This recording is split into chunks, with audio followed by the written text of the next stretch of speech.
Hi everyone, welcome to MS Connect. I'm so excited. Bonjour à tous, bonjour à toutes. Bienvenue à MS Connect. Je suis heureuse de vous retrouver. Nous allons parler des solutions pratiques que vous pouvez appliquer à la vie de tous les jours. Je m'appelle Julie Wright. Je suis présidente du comité des usagers. Je suis avec la société depuis 14 ans. J'ai fait ma thèse sur l'évaluation de l'accès aux soins et aux mesures d'atténuation pour les gens vivant avec l'ASP. Donc, je vais vous donner des directives sur la séance. En fait, nous allons donner des options qui vous aideront à prendre des décisions éclairées dans vos choix d'activité. Donc, avant de commencer, j'aimerais vous dire que vous pouvez poser des questions dans la boîte de dialogue à tout moment durant la séance. Vous pouvez aussi joindre la communication en ligne et vous pouvez aussi écrire des commentaires sur Twitter en utilisant le hashtag MSConnect. Et assurez-vous que vous visitez notre page Twitter, ceci de l'ASP Canada, et vous sachez que la séance est enregistrée et sera publiée sur msconnect.ca. Encore une fois, n'oubliez pas de vous joindre à nous à 6 heures pour la séance de mobilisation des jeunes adultes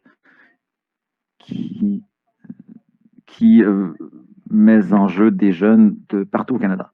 Donc, comme vous le savez, vivre avec la ST, ça veut dire qu'il faut prendre des décisions sur la gestion de notre État à tous les jours. Il y a beaucoup d'informations sur Internet et il faut départager le bon du mauvais. Je sais que vous vivez avec la SP, vous avez beaucoup de situations difficiles à gérer.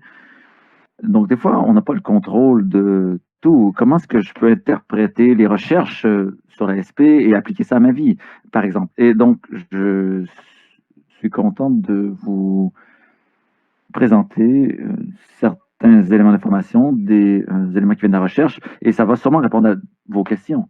On va vous donner des idées, des stratégies aussi pour gérer votre situation. Nous allons aussi vous parler d'autres recherches qui sont menées dans le monde sur l'ASP. Nous allons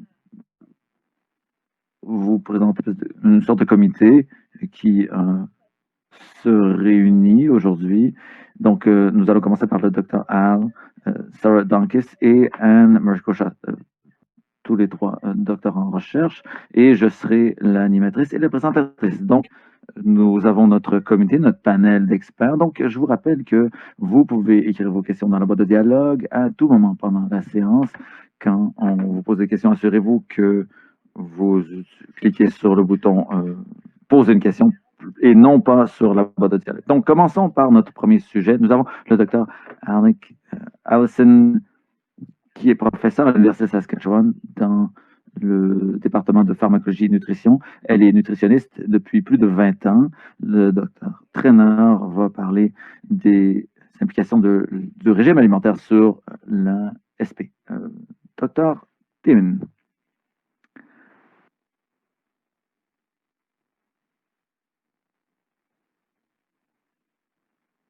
Oui, bonjour, je suis en train d'essayer de maîtriser mon ordinateur, donc ça me fait plaisir d'être avec vous aujourd'hui. Je vais parler brièvement de régime alimentaire sain et de la sclérose en plaques. Donc, on sait qu'un régime alimentaire sain est très important pour la santé. Donc, on disait à l'époque, on mange une pomme par jour et on n'a pas besoin d'aller à l'hôpital, on reste en santé. Mais c'est plus complexe. Mais ça peut quand même être simple. Il y a des lignes directrices simples dans cette complexité, évidemment.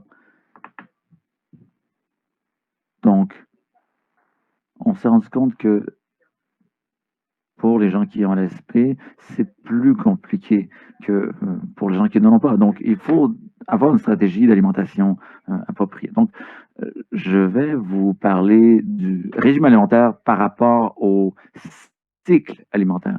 Euh, donc, on vous dit souvent ce que vous pouvez manger, ce que vous ne pouvez pas manger. Et des fois, il y a des choses qu'on peut manger à un certain temps et ensuite, il faut soi-disant, arrêter d'en manger pendant un certain temps. Donc, il y a des cycles alimentaires. Donc, le cycle alimentaire, c'est un cycle de consommation d'aliments qui sont pas nécessairement sains. Et ce n'est pas une question de respecter certaines règles alimentaires. Un cycle alimentaire, c'est vos habitudes d'alimentation que vous exercez en temps normal. Donc, c'est un cycle avec un début, une fin, et ça recommence. Donc, je vais vous présenter 3 éléments aujourd'hui. Le premier, c'est... Donc, c'est le... comment dire? Donc, c'est le jeûne, c'est ça. Donc, il y a des gens qui entreprennent un jeûne pendant plusieurs heures, pendant plusieurs jours. Ce n'est pas nécessairement bon. Mais il y a possibilité d'utiliser le jeûne et des fois, on peut jeûner pendant 8 heures, par exemple. Mais quand vous faites un jeûne de 8 heures, par exemple, ce qui n'est pas trop long, ça permet au système de se nettoyer et en général, donc en général, c'est ça. Donc quand on fait un jeûne, on jeûne pendant la nuit également, pendant 8 heures. Donc ce que ça permet, c'est à votre système de s'auto-réguler et c'est ensuite le régime alimentaire, le deuxième régime alimentaire dont je vous parlais, c'est quand on mange normalement toute la semaine et ensuite pendant une journée par semaine, on mange beaucoup moins, on mange 400 ou 500 calories par exemple. Mettons que le lundi et le jeudi sont vos jours de jeûne et ensuite le reste du temps, vous mangez un peu moins. Et ensuite, il y a le troisième type de régime, c'est qu'on jeûne complètement ou on effectue en fait, une prise d'environ 200 calories à tous les 2 jours. Donc, c'est un jeûne intermittent. Donc, dans ce type de jeûne, on peut prendre surtout des légumes, de la soupe pendant la journée et ensuite, à 5 heures du soir, on a un repas plus substantiel et ensuite, on recommence le jeûne, c'est-à-dire pour la nuit. Donc, il y a le régime keto où, en général, ou d'habitude, on mange des glucides et on permet au corps de produire du glucose. Donc, le glucose, c'est ce qui donne l'énergie au corps. Ça vient des glucides. Et ensuite, dans le régime keto, on élimine les glucides presque complètement du régime, mais ça oblige le corps d'utiliser d'autres sources d'énergie. Donc, comme vous le voyez sur ce diagramme, il n'y a pas vraiment de grains entiers ou de glucides dans ce régime. Donc, où les fruits et légumes qu'on consomme contiennent très peu de glucides. On a des sources de protéines qui contiennent très peu de gras. Et ensuite, on a des sources de gras. Donc, on élimine les bonbons et la malbouffe.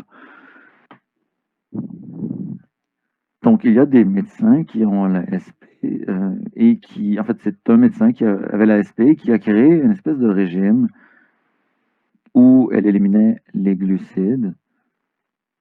C'était un régime axé sur les protéines, des noix. Elle a aussi ajouté bon nombre de légumes. Et comme vous le voyez ici au bas, il n'y a pas de gluten, il n'y a pas de nourriture traitée, transformée, il n'y a pas d'œufs. Pas d'œufs. La raison pour laquelle il n'y a pas d'œufs, c'est que ce docteur était allergique aux œufs. Donc, il y a beaucoup de limites dans ce régime alimentaire. Vous voyez la pyramide alimentaire de ce régime contient beaucoup de fruits et légumes, ensuite de la protéine maigre, des huiles, etc. Donc, dans ce protocole-ci, il faut y avoir au moins 9 portions de fruits et légumes par jour. Pardon, 8 ou 9 tasses de fruits et légumes par jour.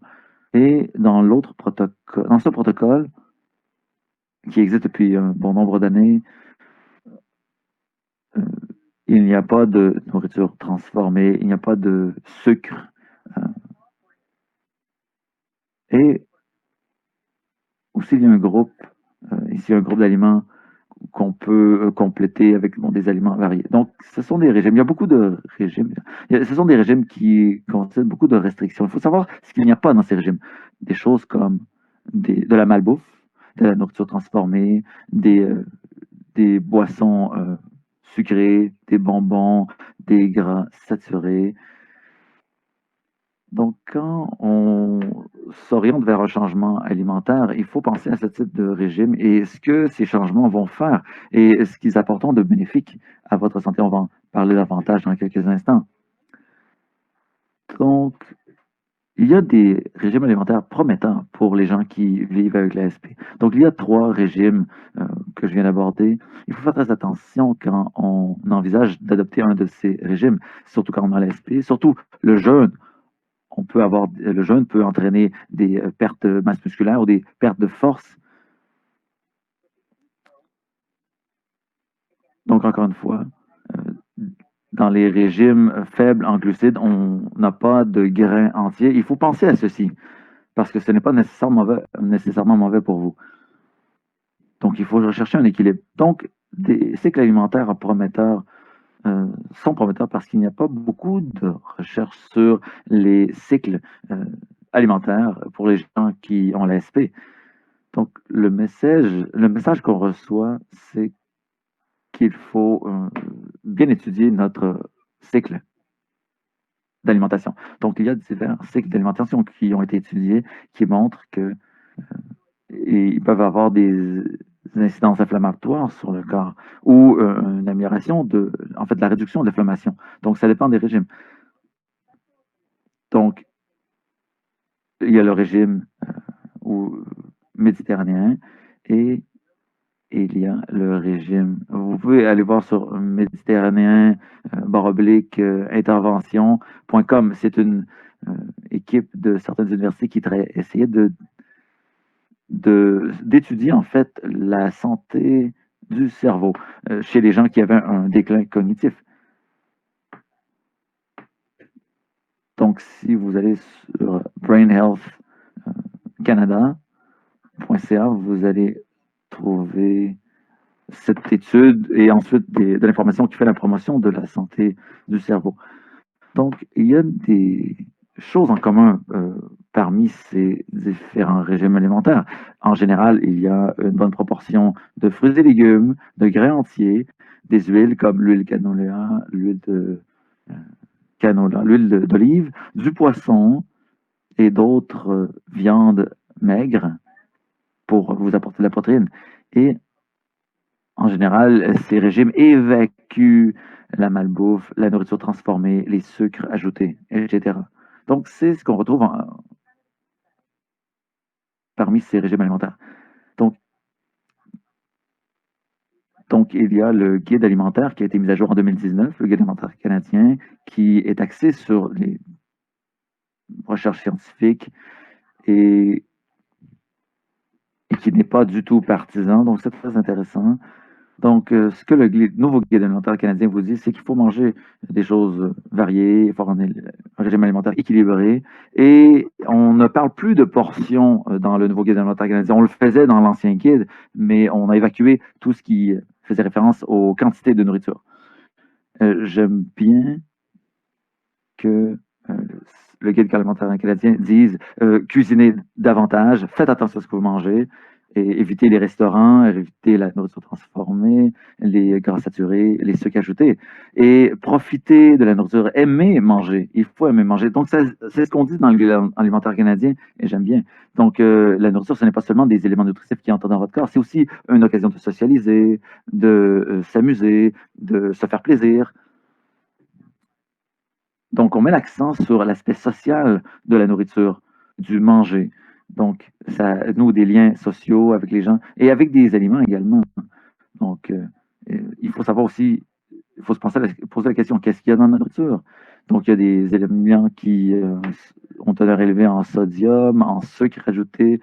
Il faut les éviter. Donc, il y a aussi du marketing très intense qui est fait sur les aliments. Mais il y a un marketing intense qui est fait sur les régimes alimentaires aussi. Donc, du point de vue alimentaire, il faut maintenir un poids santé. Le poids santé est la meilleure stratégie pour réduire l'inflammation de votre système. Donc, évidemment, il y a des émissions de télévision, il y a des magazines qui donnent une image fausse de ce qu'est un poids santé. un poids santé, c'est ce qui vous permet de vivre sainement, d'être à l'aise dans votre corps et de faire vos activités de façon confortable. Donc, si vous essayez des stratégies alimentaires, vous devez vous poser la question, comment est-ce que vous vous sentez? Avez-vous de l'énergie? Avez-vous de la fatigue? Avez-vous des maux de tête? Peut-être que vous mangez trop, peut-être que vous ne mangez pas assez, peut-être que vous mangez trop d'un aliment. Donc, la fibre, c'est un aliment très important et je le mentionne parce que ça, surtout pour les gens qui ont l'ASP, ça a un effet cognitif sur le système cognitif, en fait.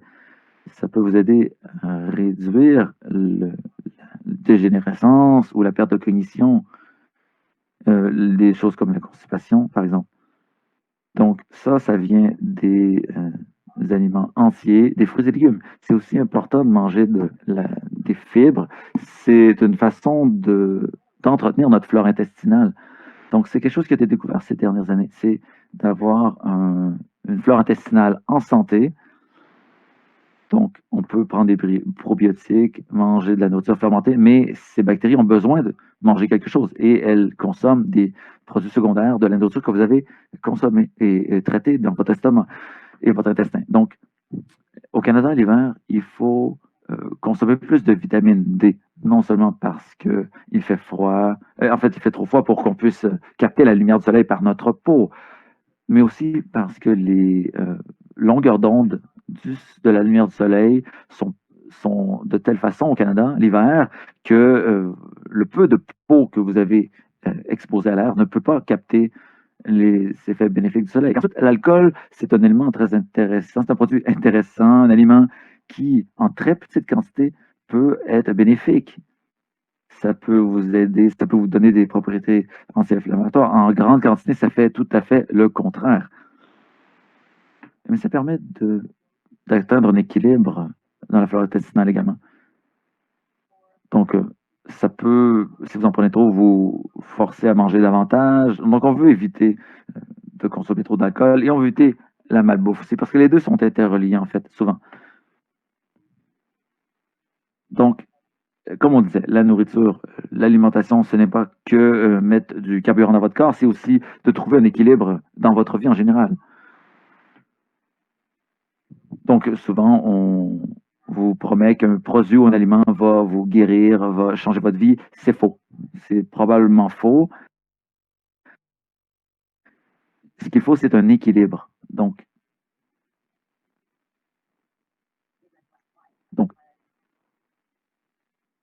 il faut se poser la question, pourquoi est-ce qu'on achèterait plus d'un aliment, plus d'un produit? Donc, le marketing peut être très fort. Donc, on vous dit qu'il y a des aliments qui vont vous permettre de perdre du poids. Ce n'est pas nécessairement vrai. Il faut se poser de sérieuses questions quand on nous dit que manger, par exemple, du brocoli va vous permettre de perdre du poids. C'est beaucoup plus compliqué que ça. Et ce genre d'attitude peut être dangereuse, surtout si vous avez la SP. Donc, par exemple, quand on jeûne ou quand on essaie de manger davantage d'un aliment, trop d'un aliment, ça peut avoir l'effet opposé. C'est-à-dire qu'ensuite, on peut prendre du poids, on peut ensuite manger davantage d'autres choses pour récupérer, pour un peu revenir en arrière. Donc, il faut faire attention à ce genre d'énoncé, qu'un aliment ou un autre peut avoir des effets bénéfiques s'il est pris en grande quantité. Donc, si vous vous sentez bien, tant mieux, mais il faut faire attention à ce genre d'énoncé. Et quand vous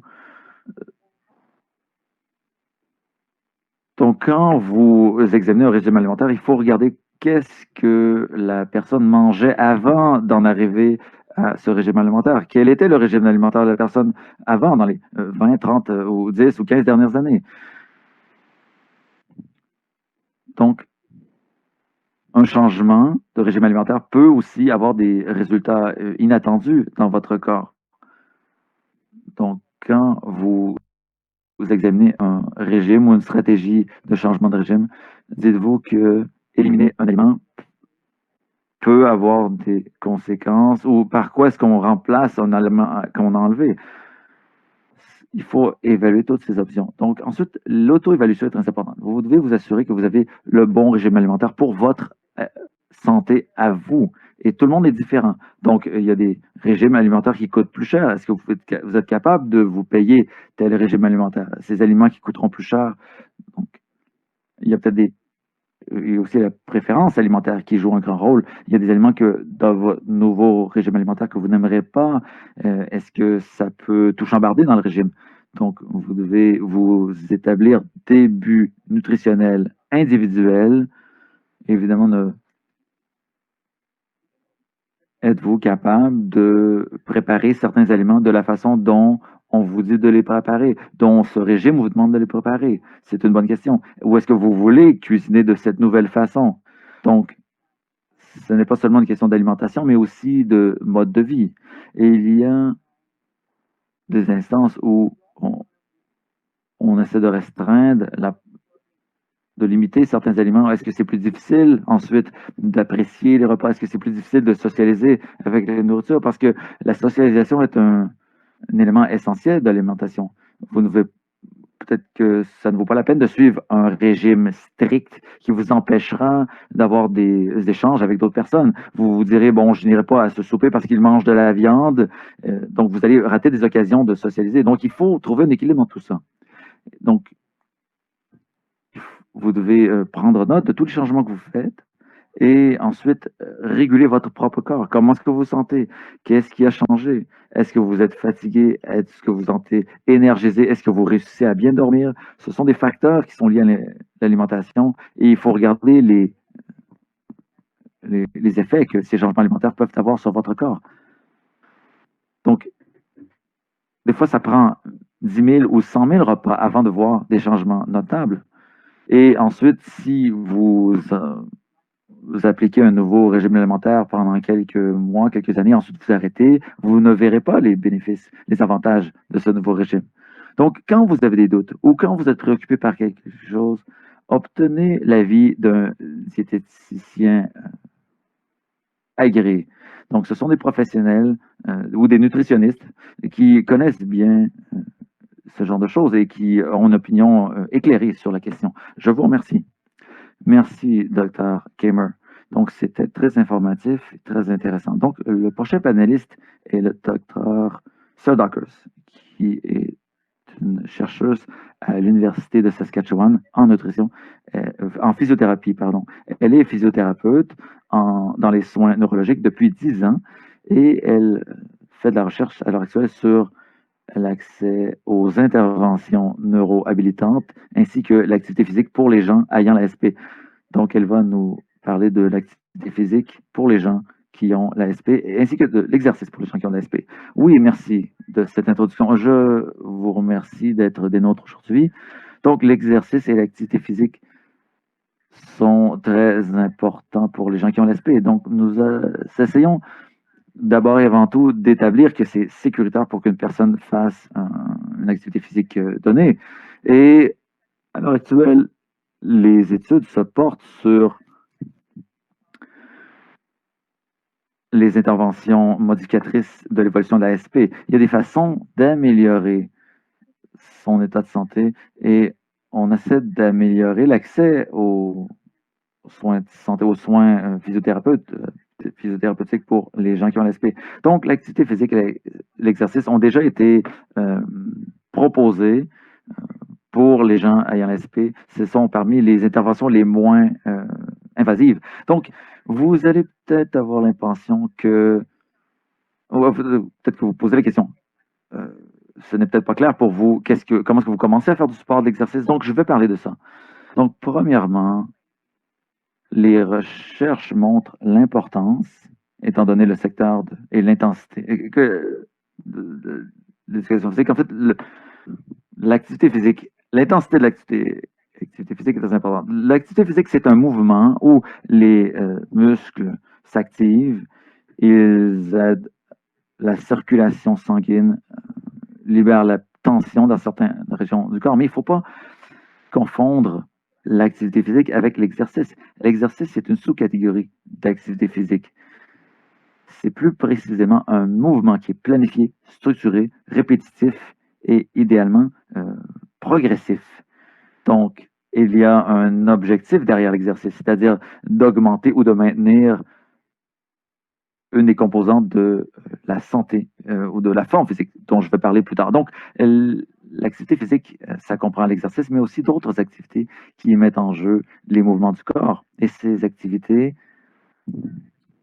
ce sont des activités qui peuvent être faites à tous les jours. Donc, jouer, travailler, transport actif, des tâches, des corvées, des activités récréatives. Donc, toutes les activités physiques peuvent varier en intensité de légère, modérée à intense. Donc, il y a des activités physiques qui sont très bénéfiques, surtout pour les gens qui sont sédentaires. Donc, on veut trouver des moyens d'augmenter votre activité physique et de réduire la quantité d'heures dans une journée où vous avez un comportement sédentaire. Donc, le comportement sédentaire, c'est un comportement qui ne vous fait pas dépenser d'énergie. Donc, être assis, couché ou debout sans bouger quand on ne dort pas. Donc, ça apporte un risque, un facteur de risque supplémentaire pour les gens qui ont l'ASP. Donc, les recherches montrent que le comportement sédentaire apporte une tension artérielle plus élevée et d'autres problèmes de santé. Donc, la recherche met l'accent sur l'activité physique. Il faut être actif physiquement. Et ça doit faire partie de votre quotidien. Même si vous n'aimez pas l'exercice, vous n'avez jamais eu l'intention de faire l'exercice, vous pouvez avoir beaucoup à gagner à intégrer l'exercice dans votre routine quotidienne. Donc, quand on dit, bon, léger, quelque chose de léger, bon, c'est quelque chose où on bouge et qui ne vous fait pas suer ou que ce n'est pas trop difficile. Donc, vous faites quelque chose qui font contracter vos muscles, mais vous êtes capable de continuer à parler à quelqu'un. Donc, l'exercice modéré, c'est plus intense. Donc, vous respirez davantage, vous travaillez plus fort. Donc, l'exercice modéré, c'est quelque chose qu'on fait, où on pourrait parler, mais on ne pourrait pas chanter. Et ensuite, l'exercice intense, c'est quelque chose qu'on fait pendant des périodes plus courtes. Ce sont des mouvements plus puissants. C'est difficile de parler quand on fait de l'exercice intense. Donc, il y a des avantages avec l'exercice et ce n'est pas seulement un exercice structuré qu'il faut faire, mais ça permet de minimiser le comportement sédentaire et d'améliorer votre santé globale. Donc, il y a des lignes directrices de 2020 qui sont accompagnées de recommandations d'experts qui sont sur la prochaine diapo. N'hésitez pas à les consulter. Donc, les types d'exercices. Donc, vous vous souvenez, l'exercice, c'est une activité structurée, répétitive et progressive. Donc, vous allez voir dans les lignes directrices souvent qu'il y a différents types d'exercices et la question qu'on me pose d'habitude, c'est où est-ce que je commence? Comment est-ce que je commence? Donc, il faut une approche équilibrée. Donc, premièrement, les activités cardiovasculaires. Donc, l'exercice cardiovasculaire. On dit aérobique ou cardio. Bon, ce sont des choses qui font travailler vos poumons plus rapidement et augmente votre fréquence respiratoire et votre rythme cardiaque. Donc, on veut trouver un moyen de travailler ou de bouger à une intensité modérée de 10 à 30 minutes, 3 à 5 fois par semaine. Donc, de l'exercice modéré de 10 à 30 minutes, 3 à 5 fois par semaine. Pour ce qui est de ce type d'exercice, on veut travailler la résistance des principaux groupes musculaires du corps 3 à 5 fois par semaine. Donc, j'aime faire les choses simplement. Donc, je dis, il faut pousser et tirer. Donc, vous poussez, vous tirez avec les muscles de vos épaules. Vous poussez et vous tirez avec les muscles du dos. Même chose avec les bras. Vous poussez, vous tirez avec les bras, les abdominaux, les bras, les épaules, le dos. Donc, avec les jambes également. Donc, des exercices où vous poussez, exercices où vous tirez. Donc, ça vous permet de travailler tout le corps. Vous pouvez aussi vous coucher, être debout, assis, donc être incliné. Donc, ça vous permet de travailler les muscles du corps de façon équilibrée. Et ensuite, il faut rechercher une résistance, un degré de résistance qui n'est pas trop élevé. Donc, ça ne doit pas être une résistance trop élevée. Donc, vous devez lever quelque chose que vous transporteriez en temps normal, mais qui est peut-être un peu plus difficile, mais vous faire de 15 à 20 répétitions de cet exercice. Donc, où on tire, où on pousse un poids, un certain poids. Donc, aussi, il faut maintenir la longueur des muscles. Donc, il faut étirer les muscles au maximum. On fait ça à tous les jours, ces exercices. Donc, si on travaille trop dans des mouvements courts, peut-être que les muscles vont se développer d'une façon inappropriée. C'est pourquoi il faut faire des mouvements complets pour que les muscles soient étirés, sans qu'on sente qu'ils soient étirés et qu'ils se contractent. Étirés, contractés. Donc, c'est ce qui va maintenir votre corps en santé. Donc, à tous les jours, vous voulez sortir des positions que vous occupez à tous les jours, des positions sédentaires. Donc, vous voulez vous rouler les épaules, vous voulez vous étirer la colonne vertébrale, vous voulez debout, vous maintenez une mobilité. Pour ce qui est de l'équilibre et de la neuromotricité, on pose souvent la question là-dessus, des questions. Donc, en plus de faire la promotion de l'entraînement aérobique et de résistance et de sortir des comportements sédentaires au quotidien, si vous faites des défis de marche pour la SP par exemple, vous allez voir que une des choses les plus importantes dans la marche, c'est d'avoir un équilibre et en fait d'avoir un entraînement, de suivre un entraînement sur l'équilibre et la neuromotricité. Donc, il faut trouver un équilibre. Il faut faire des choses qui vous mettent au défi, mais qui ne sont pas trop difficiles pour améliorer votre posture, votre coordination et votre temps de réaction. Donc, des choses comme le pilates, le tai chi, le yoga sont des activités qui vont cibler l'équilibre, le travail de l'équilibre et la neuromotricité. Donc, selon l'intensité de ces programmes structurés, par exemple le yoga, pilates et le tai chi, vous pouvez aussi faire un élément de musculation, comme on disait, mais ce sont des activités qui se concentrent sur la neuromuscularité équilibrée. Donc, qu'est-ce que vous devriez faire? Par où commencer? N'oubliez jamais que peu importe ce que montre la recherche, le meilleur programme, c'est celui que vous allez exécuter. Donc, les programmes doivent être individualisés. Il y a plein d'avantages de toutes sortes dans ce type d'exercice. Le type, la durée et la conformité de ces exercices vont déterminer votre réussite dans ce type d'activité, votre évolution positive. Donc, je veux vous dire ceci. Demandez de l'aide pour vous personnaliser un plan. Comment est-ce que vous pouvez tisser un réseau d'aide, des gens qui vont vous aider dans votre cheminement, des gens qui font la même chose que vous. Donc, demandez de l'aide. Ne restez pas seul dans votre plan d'exercice. Donc, peu importe ce que la recherche nous dit, vous avez beau choisir le meilleur plan, le meilleur programme d'entraînement. Si vous ne le faites pas, ça ne donne rien. Donc, le meilleur programme, c'est celui que vous faites.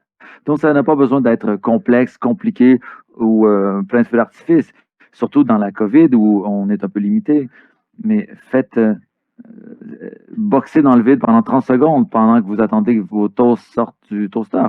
Vous pouvez, avant de vous asseoir, vous pouvez faire des sauts papillons pendant 30 secondes. Vous pouvez faire des rotations du tronc, vous étirer. Tout ce que vous faites a un avantage. Ça n'a pas besoin d'être complexe.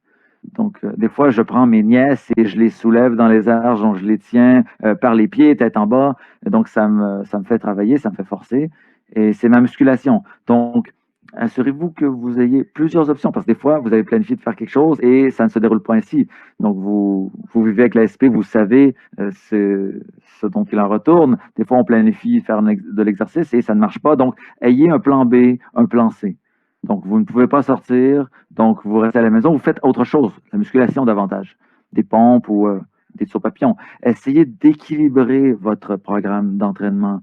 Et si vous êtes déjà actif, vous commencez à être actif, vous êtes au début de votre, vous êtes en fait de votre état avec la SP, vous êtes en rémission, essayez de bien surveiller votre intensité, surveiller à quelle fréquence vous faites des exercices, quelle est votre fréquence cardiaque quand vous le faites, votre fréquence respiratoire, et essayez de prendre en note ces informations pour vous guider dans la poursuite de vos objectifs. Donc, je vous remercie. J'ai mis un lien vers quelques ressources ici. Merci de votre présentation, Sarah. Donc,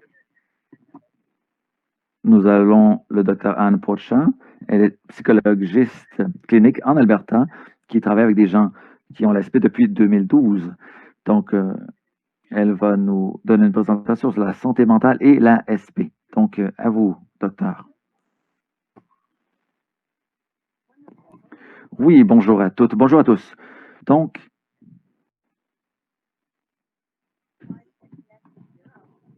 je vais parler de la santé mentale et chez les gens ayant la SP. Donc, je peux vous dire que je pourrais être en confidentiel. Je vais parler de la recherche qui porte sur l'anxiété, la dépression et les gens ayant la SP, les 5 techniques pour gérer le stress, l'anxiété et la dépression liées à l'SP, ainsi que des ressources disponibles pour la santé mentale au Canada. Donc, la dépression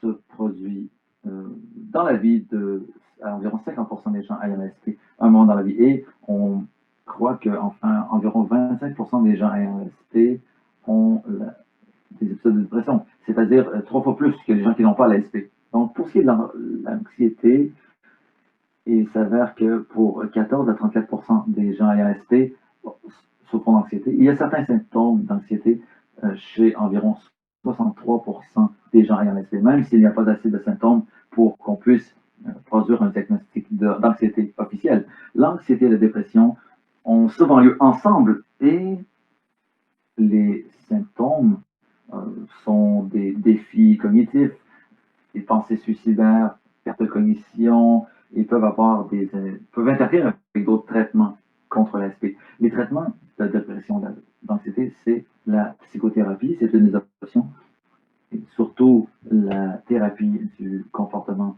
cognitif. Donc, ce sont des thérapies qui ont été essayées chez les gens de l'ASP. Il y a d'autres types de thérapies également. Donc, il y a la thérapie de l'acceptation et de l'engagement. Donc, les traitements médicaux, pharmacologiques ou médicaux pour l'anxiété et la dépression sont souvent une combinaison de thérapie et de médicaments. Donc, des conseils. Le premier, c'est l'optimisme appris. L'optimisme, c'est un trait de personnalité où on voit le verre à moitié plein plutôt. Et il y a des gens qui ne sont pas naturellement optimistes, mais il y a quelque chose qu'on appelle l'optimisme appris. Donc, la première étape ici, c'est de remarquer que j'ai beaucoup d'émotions intenses. Je souffre. Ça me terrifie. Je suis fâché. Je suis triste. Mon monde est complètement chamboulé. Et si je peux avoir la validation, la reconnaissance de cette souffrance, une compassion, ça nous mène en général à la deuxième étape, c'est que je peux réussir, je vais réussir. C'est difficile, mais j'ai du soutien. Oui, j'ai des symptômes, mais je vais me concentrer sur mes objectifs de la journée et je vais réussir. L'optimisme en rapport à, en fait, diminue les symptômes d'anxiété et ça augmente la qualité de vie chez les gens ayant la SP. Et la gratitude aussi est un facteur qui augmente la qualité de vie des gens ayant SP. Donc, ce sont des facteurs très importants pour les gens qui sont jeunes et qui se sont vus donner un diagnostic de SP. Donc, les gens doivent se poser la question, comment est-ce qu'ils se parlent à eux? Nous avons tous un dialogue interne et souvent, nous sommes critiques et durs envers nous-mêmes. Et de façon que, en fait, on sera pas aussi critique ou dur envers notre meilleur ami, mais on l'est envers soi-même. Il y a une autre technique qui est de reconnaître nos valeurs. Qu'est-ce qui est important pour vous? Ça peut être n'importe quoi. Il n'y a pas de vrai, de faux, de bon, de mauvais. L'intimité, résolution de problèmes de travers, d'équipe. Comment est-ce que vous avez exercé vos valeurs dans le passé? Comment est-ce que vous les exercez aujourd'hui, maintenant que vous avez la SP? Par exemple, avant, vous jouiez au basketball et vous aimiez beaucoup les valeurs que le jeu du basketball, les valeurs d'exercice et l'esprit d'équipe que ça vous inculquait. Maintenant, vous avez les SP, d'accord, bon, vous ne pouvez plus faire le basketball comme vous le faisiez, mais il y a toujours moyen de trouver du bon. Vous pouvez peut-être devenir entraîneur ou arbitre. Donc, on ne peut pas faire les choses comme on le faisait avant, donc on se dit, bon, je ne peux plus le faire comme avant, donc je ne le ferai plus. Donc, il faut trouver un moyen d'être optimiste pour retravailler vos valeurs. Mais il y a des réalités. Il y a des choses qui vous empêchent de faire des choses que vous aimiez et vous êtes triste et vous avez un sentiment de perte. C'est normal. Une troisième technique, il faut travailler là-dessus. Une troisième technique, c'est en fait, vous venez d'entendre deux conférences sur le régime alimentaire et l'exercice. Ça a un impact sur votre état d'esprit, surtout sur la dépression. L'anxiété et la dépression peuvent être atténuées par l'espèce de pleine conscience qu'on peut avoir. Ça, la pleine conscience, c'est d'être conscient de ce qu'on fait, de se concentrer sur ce qu'on fait. Je sais que bon nombre de personnes s'investissent dans le yoga, ils ont une meilleure compréhension maintenant de la patience et ils disent que ça les aide à gérer l'anxiété, la dépression, à diminuer ces symptômes. Les défis auxquels on est aux prises, c'est que, par exemple, il y a des gens qui disent OK, une chose de plus que la SP m'enlève. Aussi, les gens se disent, bon, à quoi ça sert? Je fais tout ça, je fais ces grands changements dans ma vie et j'ai quand même des symptômes, c'est quand même difficile, je ne peux plus faire ce que j'aimais. Donc, c'est normal. Mais il faut penser au but à long terme ici. Ça prend du temps et ça prend de la pratique. Et c'est difficile quand vous n'avez pas de gratification à court terme. Le contrôle perçu, c'est une autre technique qu'on peut utiliser. Donc, prendre contrôle non de la SP, mais de votre réaction à la SP. Donc souvent, les gens veulent continuer de vivre leur vie comme ils le faisaient avant. Et ça fonctionne pour certaines personnes, et si ça fonctionne, merveilleux. Mais d'autres trouvent que les symptômes continuent ou interfèrent de plus en plus avec leur vie. Donc il faut se pencher là-dessus, il faut regarder ça. Et apporter les adaptations nécessaires pour que ça soit qu'on puisse mettre de côté ce type de facteur de symptômes, surtout quand on essaie de gérer la fatigue ou la douleur. Il y a des défis aussi. Des fois, les gens ont l'impression qu'ils sont assis sur une bombe à retardement. Ils ne savent pas quand ils auront leur prochain épisode de SP. Et aussi, la SP, c'est une cible mouvante, une cible en mouvement. Donc, une technique va fonctionner aujourd'hui, mais ça ne fonctionnera pas nécessairement demain. Donc, ça fait qu'il y a de l'essai d'erreur et ça travaille notre patience. Et enfin, le soutien social. Donc, c'est le principal prédicteur de la réussite des gens dans leur gestion de l'ASP. Et ça peut être un défi. Donc, exprimer nos besoins aux gens, c'est plus difficile à faire qu'à dire. Donc, il y a beaucoup de gens autour de nous, ils nous aident, ils tiennent à nous, ils veulent nous aider, mais si on ne leur dit pas ce qui nous aide et ce qui ne nous aide pas, ils vont peut-être passer à côté de l'objectif. Donc, la communication est très importante. Donc, le soutien vient de... Il y a deux sortes de soutien. Un soutien qui est émotionnel et l'autre qui est pratique. Donc, des fois, j'ai seulement besoin que quelqu'un m'écoute. J'ai besoin de quelqu'un qui va m'écouter. Mais des fois, j'ai besoin que quelqu'un m'amène quelque part à l'hôpital, en auto. J'ai besoin d'un soutien logistique ou technique, quelqu'un me fasse à manger. Donc, c'est pourquoi il faut communiquer avec notre réseau social. Et aussi, l'isolation est corrélée à la dépression, surtout chez les gens AMSP. Les défis courants maintenant, c'est très difficile de demander de l'aide. Souvent, les gens sont habitués à aider les autres, mais pas à se faire aider. Et quand on se fait aider, ça peut avoir un effet sur notre attitude. On peut se sentir coupable, on sent qu'on est un poids pour les autres. Donc, donnez-vous le droit de ressentir ce que vous ressentez et d'avoir des besoins vous aussi. Et souvent, pour les jeunes adultes, il y a des gens qui vont dire que les jeunes adultes se sentent un peu en porte-à-faux avec leurs collègues, avec leurs amis du même âge. Leurs amis se marient, ils ont des enfants et ils se sentent laissés pour compte. Donc, souvent, les gens célibataires vont me dire qu'ils ont peur de ne pas trouver un partenaire de vie. Ils ont trop de problèmes avec l'ASP et souvent, c'est le contraire qui se produit. Ils trouvent un partenaire, ils se marient, ils ont l'ASP, mais ils se marient quand même, ils ont des enfants quand même. Mais on me pose souvent ces questions et moi, ce que je vous dis, c'est aller chercher de l'aide. Vous n'êtes pas seul. D'ailleurs, je vous encourage à... Comment dire, oui, pardon, je suis allé un peu trop loin dans mes yeux. Parlez à votre médecin, à votre neurologue. Et ils peuvent vous aider. Et aussi, vous pouvez obtenir de l'aide en santé mentale. Et maintenant, avec la pandémie, il y a beaucoup d'aide en mode virtuel. Si le transport est un obstacle, eh bien, vous pouvez obtenir votre consultation sur Zoom, par exemple. Donc, la Société de la sclérose en plaques est une ressource exceptionnelle. Ils ont du soutien par les pairs, des rencontres en personne. Et il y a des spécialistes de la ST qui peuvent vous rencontrer aussi, qui sont formés en psychologie de la récupération. La plupart des thérapeutes sont formés dans la thérapie du comportement cognitif. Donc, si vous ne trouvez pas un spécialiste d'SP, il y a d'autres professionnels qui peuvent vous aider. Donc, si j'ai une liste de ressources pour vous aider en santé mentale, ainsi que des applications gratuites, d'autres payantes, et des sites web qui présentent de l'information très utile. Et mes références ici. Donc, je vous remercie.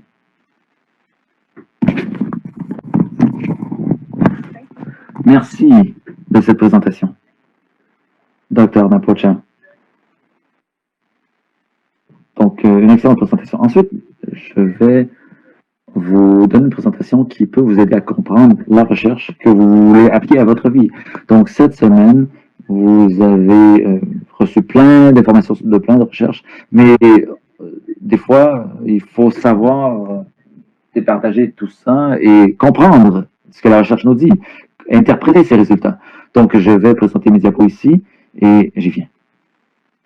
D'accord.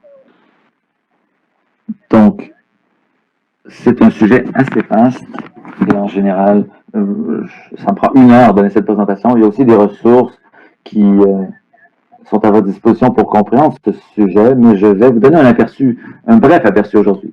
Donc, la façon dont je vais faire ça, c'est que je vais vous demander de vous poser des questions que vous poseriez quand vous êtes confronté à ces éléments de recherche. Donc, la première chose, mettons que vous trouvez un article ou un communiqué de presse, vous devez vous poser certaines questions. Vous devez regarder quelle est la source de cet élément d'information. Donc, regardez le lien d'où provient cet article, le nom du journal, le nom de l'auteur. Si vous voyez ça, déjà, ça vous donne de l'information très pertinente. Vous pouvez regarder sur Google ou journal.org, qui est une ressource où on trouve les informations sur les gens qui ont publié des recherches. Vous pouvez aller dans des bases de données, vous pouvez utiliser Internet. Donc, ce sont des ressources qui sont en ligne, donc vous entrez l'information et vous essayez de trouver l'article. Donc, vous n'aurez pas toujours accès aux articles originaux. Vous aurez peut-être seulement accès à un résumé d'un article. Donc, ça va susciter d'autres questions, évidemment. Mais, des fois, on peut déterminer la qualité d'un article en lisant le résumé. Ce qui est intéressant, c'est que bon nombre de chercheurs se feront plaisir de partager leur travail avec vous. Donc, vous allez pouvoir trouver leur courriel et vous pouvez leur écrire. Écrivez-leur et ça va leur faire plaisir de répondre à vos questions, de vous envoyer plus d'informations. Donc, vous avez votre article, vous avez votre résumé. La première question que vous devez vous poser, est-ce que l'article a été révisé par des pairs? Donc, la révision par des pairs, c'est un système qui fait qu'il y a des experts qui vont relire une étude et qui vont vous donner des rétroactions sur cette étude. Et il faut s'assurer que vous... Donc, ça va vous donner une idée de la qualité des données qui sont présentées. Donc, la plupart des journaux scientifiques fiables et sérieux vont faire la revue par les pairs. Si vous n'êtes pas sûr que ça a été fait, la revue par les pairs, prenez le nom du journal, recherchez sur Internet, vous allez savoir s'ils font la revue par les pairs sur leur site web en général. Donc, les gouvernements, les organisations n'ont souvent pas de processus de revue par des pairs. Ça ne veut pas dire que leur travail n'est pas bon, ça veut simplement dire qu'il n'y a pas de personne externe à leur organisation qui a révisé leur travail et donné son opinion dessus. Donc, il faut faire attention avec ce genre de choses.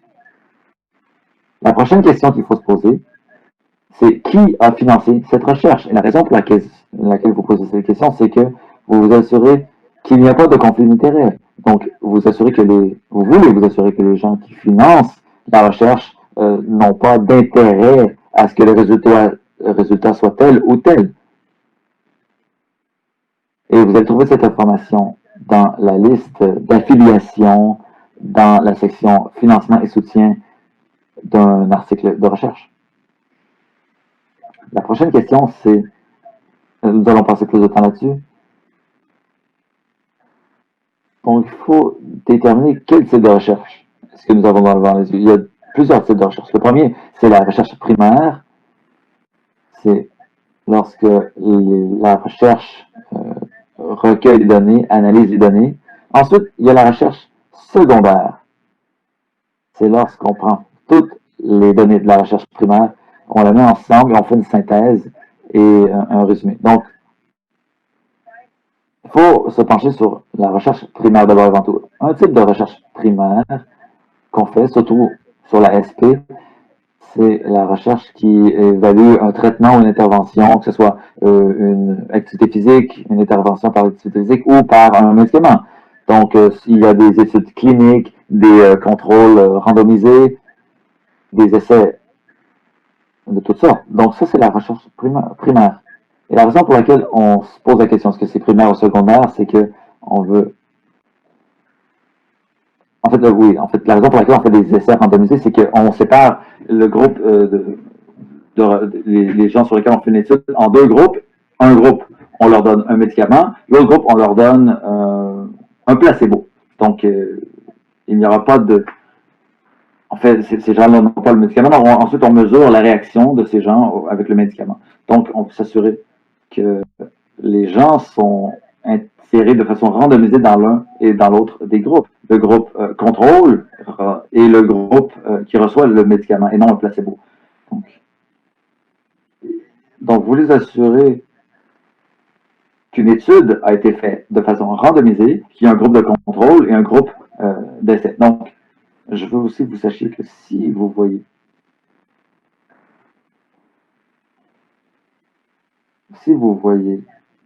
il peut y avoir certaines informations dans le résumé qui indiquent que la recherche est la première d'une série de recherches et que d'autres études suivront qui vont confirmer les résultats à confirmer ou infirmer les résultats de la première. Donc, dans la recherche secondaire, on parle de recherche ou d'études observationnelles. Donc, on ne fait pas d'études cliniques, on ne donne pas de médicaments à personne, on ne prend pas d'échantillons de sang, mais on lit des études qui ont été produites et on prend les données, on les collige et ensuite on dégage des tendances ou des résultats et on infère des conclusions. Donc, par exemple, on prend des études qui ont fait sur les gens souffrant d'obésité et on regarde dans l'étude quel régime alimentaire ils ont suivi et le groupe de contrôle qui n'a pas suivi de régime alimentaire et on regarde les résultats et ensuite on produit notre propre étude secondaire.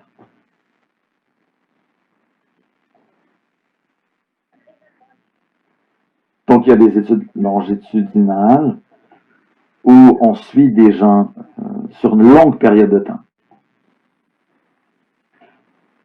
On peut aussi faire des sondages sur la santé. Vous avez déjà rempli un sondage sur la santé, j'en suis certaine, c'est assez courant. Donc les sondages, les gens répondent eux-mêmes aux sondages. Donc ensuite, on peut regarder des statistiques pour dégager des tendances, voir ce que les gens ont vécu. Donc c'est ce qu'on appelle la recherche qualitative. Il y a différentes façons de le faire.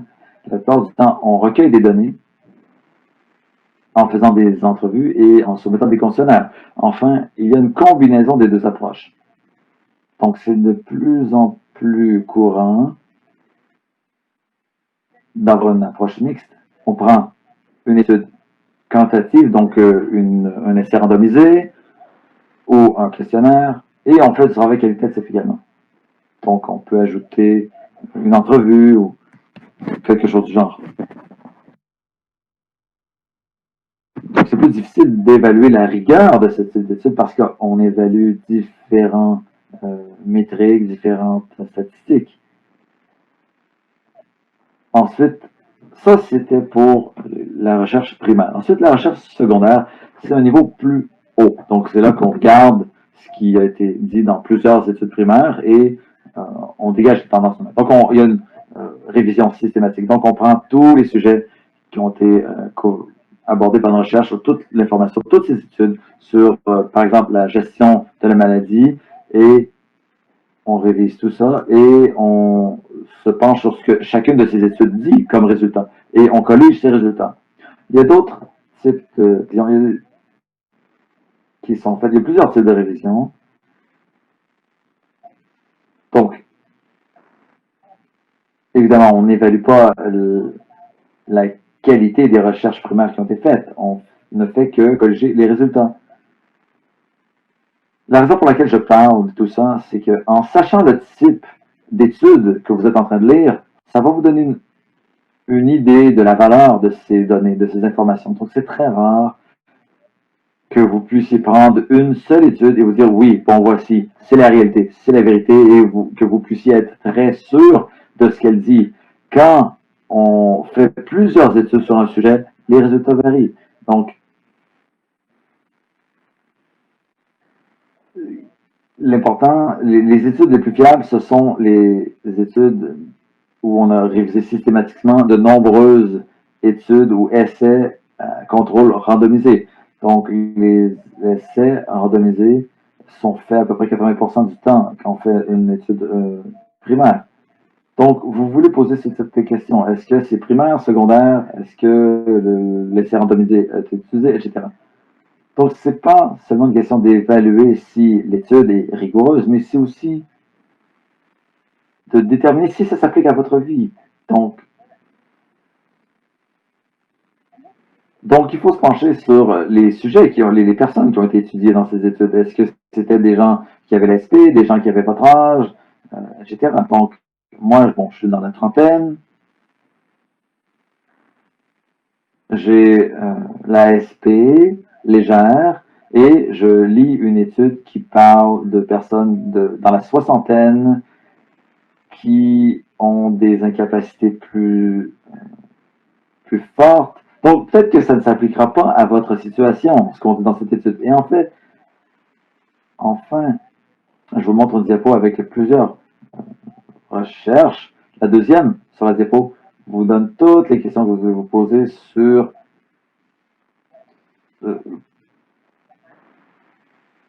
la qualité, la nature d'une recherche que vous allez, ou d'une étude que vous allez lire. Donc, je vous remercie. Maintenant, je vais enlever le chapeau de la conférencière et mettre mon chapeau d'animatrice. Et je vais conclure cette partie de la présentation. On a eu des conférences de nos trois panélistes et de moi-même. Donc, maintenant, je vais répondre à vos questions que vous auriez pour ces panélistes. Donc, une question de Alison, ou pour Alison. Est-ce que les suppléments peuvent être une alternative viable? Docteur Alison. Oui, l'exemple ici. C'est les comprimés de oméga 3.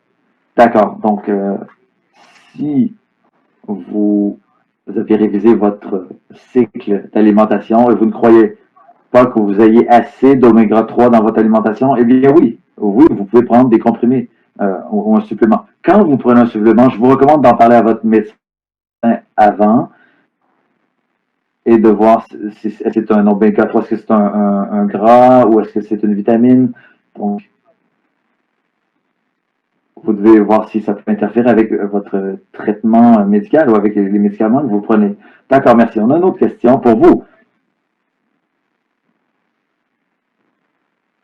Quelle serait votre indication sur la consommation hebdomadaire d'alcool? Une fois par semaine, 3 fois par semaine? Docteur Allison. Donc, il y a des différences d'une personne à l'autre. La règle générale, c'est que on se limite à 1 verre d'alcool par jour et pas plus. De temps en temps, 1 verre et demi à 2 par jour, mais 1 verre et demi à 2 par jour, c'est ce qui est plus courant, mais il faut se limiter à 1 verre par jour, c'est-à-dire 1 once de spiritueux ou 4 onces de vin ou 1 bouteille de bière par jour. Ça devrait être la limite. D'accord. Une question pour Sarah. Quand on est sédentaire, mais qu'on fait de l'activité mentale, comme des jeux vidéo, est-ce que ça peut augmenter le volume du cerveau ou le diminuer? Bonne question. La réponse est que nous n'avons pas encore fait assez d'études là-dessus, surtout pour les gens ayant la SP. Tout ce que vous pouvez faire pour rester actif mentalement et mettre votre cerveau au défi va augmenter le volume du cerveau. Mais ce qu'il faut faire, c'est un exercice qui apporte du sang à votre cerveau. C'est pourquoi l'aérobie et l'activité physique sont essentielles pour votre cerveau. Donc, des jeux vidéo difficiles ou des jeux vidéo qui mettent à profit votre imagination, votre cerveau, des casse-têtes, du Tetris, des choses qui vous font penser, sont bénéfiques dans la population en général pour ce qui est de la santé cognitive et le volume du cerveau. C'est tout ce que l'on sait pour l'instant. Donc, Sarah, une autre question pour vous.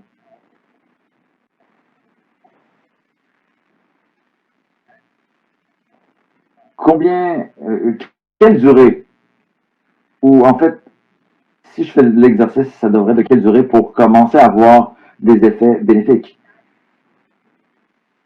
Bonne question. C'est la question qu'on me pose le plus souvent. Qu'est-ce que je fais pour... En fait, qu'est-ce que je fais pour que ça soit le mieux pour moi? Quel est le meilleur exercice, la meilleure durée que je peux faire pour avoir le meilleur résultat? Donc, pour répondre à votre question sur les avantages, ça dépend des avantages que vous recherchez dans l'exercice. Donc, certaines personnes ont des avantages, ont des effets bénéfiques immédiats après une seule session. Ils se sentent mieux, ils ont plus d'énergie, de meilleure humeur, ils ont l'impression d'avoir du contrôle sur leur vie. Donc, c'est ce qu'on appelle l'effet bénéfique du contrôle de performance. Donc, je vous dirais que des étirements pendant 30 secondes ou des étirements pendant 2 minutes peuvent libérer la tension, évacuer la douleur et réduire les symptômes qui vont s'exercer, devenir de douleur. Donc, si on recherche des avantages ou des effets bénéfiques à plus long terme, comme augmenter la masse musculaire ou la force, ou augmenter la neuroplasticité dans le cerveau, eh bien, dans ce cas-là, ce serait de faire une activité, un exercice régulièrement pendant 8 semaines pour apporter un changement structurel. Merci. Donc, on a une question pour Alison. Un régime alimentaire sans gluten, est-ce que c'est bénéfique? Très bonne question. C'est bénéfique si vous avez une intolérance au gluten ou la maladie cœliaque. Les recommandations qu'on fait à la population générale, je dirais que c'est non, parce que le gluten vient avec des éléments nutritifs qui sont bénéfiques, des grains entiers, donc vous n'aurez peut-être pas assez d'énergie. Donc, les gens qui doivent éviter le gluten vont devoir compenser avec d'autres sources de fibres et d'autres sources de grains entiers. Donc, je ne recommandais pas d'évacuer le gluten de votre régime alimentaire automatiquement. Il faut se pencher sur la question, c'est plus complexe. D'accord, donc je crois que ça conclut la conférence d'aujourd'hui. J'espère que vous n'aviez pas trop d'autres questions, mais c'était de très belles conférences. Je vais prendre quelques instants pour remercier notre panel incroyable pour les présentations qu'elles nous ont données et les conversations que ça a suscité après. Donc, j'aimerais aussi prendre le moment pour reconnaître un de nos commanditaires, Awareness Canada. Vous pouvez visiter leur site web virus.ca. Et je veux aussi vous dire, si vous voulez voir les séances précédentes de MS Connect, elles sont sur notre site web msconnect.ca. Vous cliquez sur Checkout Conference Schedule, vous cliquez sur Watch Reporting, vous cliquez sur la séance que vous voulez regarder. Nous allons prendre une courte pause pour la séance d'engagement social à 18h heure de l'Est. J'espère que vous serez tous et toutes. Donc, sachez que la séance de mobilisation sociale des jeunes adultes ne se déroulera pas sur ce canal. Il y a un lien au bas de votre écran. Donc, joignez-vous à nous plus tard on prend une courte pause et on se rejoint à 18h sur cet autre lien. Donc, je vous remercie tous et toutes. À la prochaine.